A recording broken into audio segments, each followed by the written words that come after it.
அனைவருக்கும் இனிய மதிய வணக்கம். என் பெயர் விஸ்வஜித். நான் 2ஆம் வகுப்பு படிக்கிறேன். நெகிழியை புதைத்தால் பூமி மாசடைகிறது. அதை எரித்தால் காற்று மாசடைகிறது. நீரில் நடந்தால் தண்ணீர் மாசடைகிறது. ஓசோனையும் ஓட்டையாகிறது.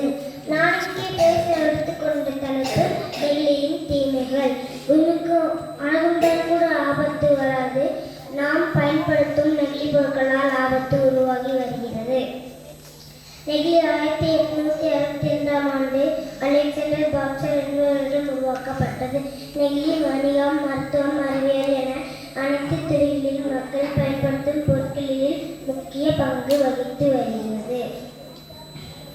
நெகிழியை அதிகமாக பயன்படுத்துவதற்கு காரணம் அதை எடுத்துச் செல்ல சுலபமாக இருக்கும், விலை மலிவாகவும் இருக்கும். அதனால் மக்கள் அதிகமாக பயன்படுத்தி வருகிறார்கள்.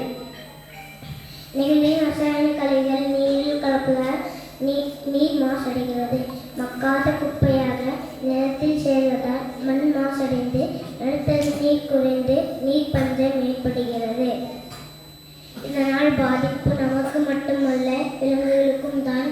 இதனை தவிர்க்க நாம் செய்ய வேண்டியது துணிப்பைகளை பயன்படுத்த வேண்டும். நெகிழி பொருட்களை தவிர்த்து மாற்றுப் பொருட்களை பயன்படுத்த வேண்டும். நாம் உடல்நலத்தையும் எதிர்கால மக்கள் உடல்நலத்தையும்